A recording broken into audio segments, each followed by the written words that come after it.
Comprendre l'autre pour avancer. Vous demandez-vous parfois pourquoi, dans votre entreprise familiale, la communication passe de « on se devine » à « difficile ». Avez-vous du mal à comprendre les membres de votre famille?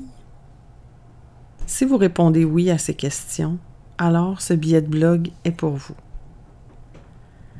La communication est un concept abstrait. Pourquoi communiquer avec mon père, mon frère, ma sœur, puisque je sais déjà ce qu'ils pensent, ce qu'ils ressentent? Mais qu'advient-il quand tout n'est plus aussi clair? Qu'advient-il quand on n'arrive pas à nommer le problème? Une impasse.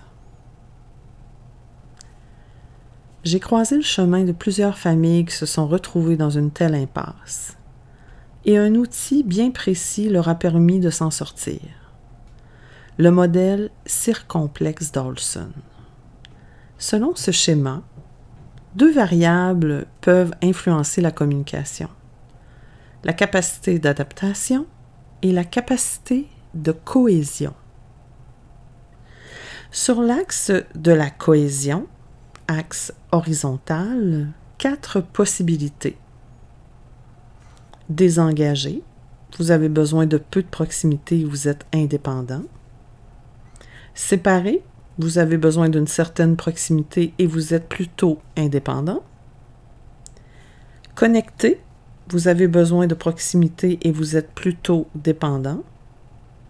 Enchevêtré, vous avez besoin d'une grande proximité et vous êtes dépendant. Sur l'axe de l'adaptabilité, l'axe vertical, 4 possibilités. Rigide, vous menez avec autorité et ne prônez pas le changement.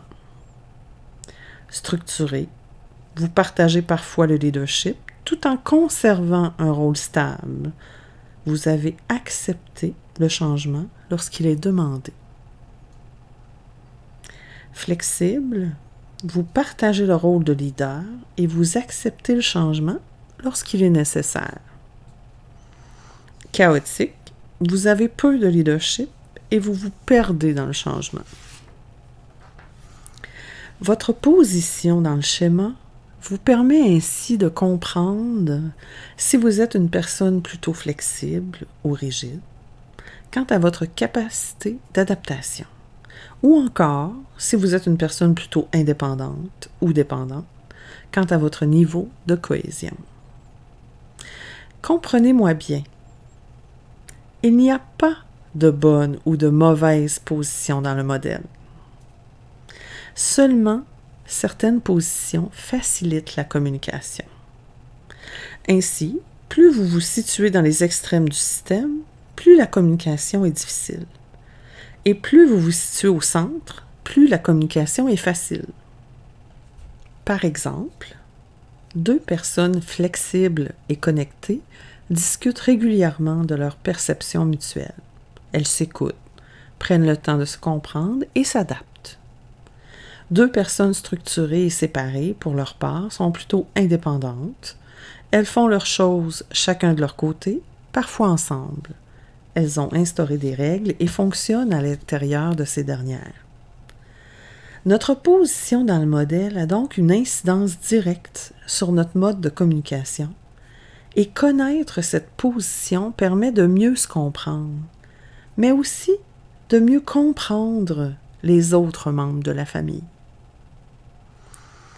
Quand nous nous apercevons que les autres membres de la famille se situent ailleurs dans le modèle par rapport à nous, et qu'ils n'ont donc pas les mêmes besoins de communication, le jugement et les accusations s'atténuent pour laisser la place à la compréhension.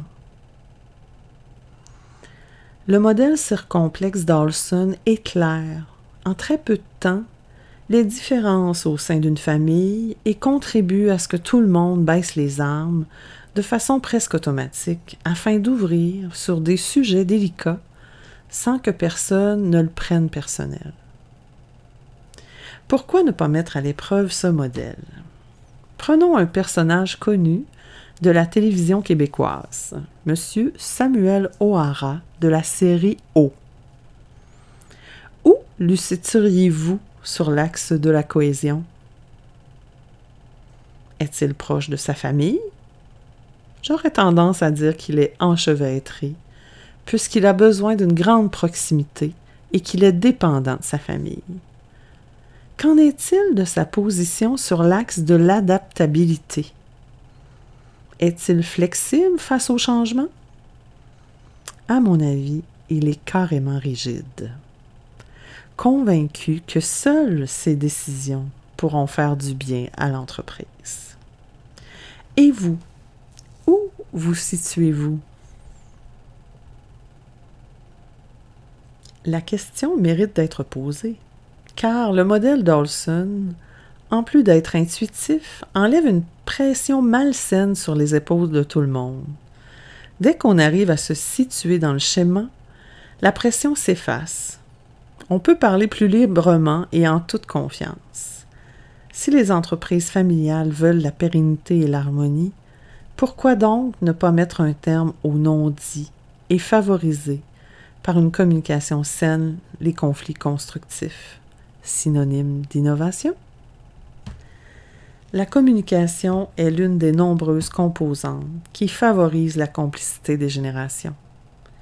J'ai abordé, au cours des 12 billets de blog de la série Famille en affaires, complicité des générations, plusieurs autres aspects qui méritent d'être rappelés. Ne ratez pas notre prochain billet de blog qui conclura la série et ouvrira de nouveaux horizons.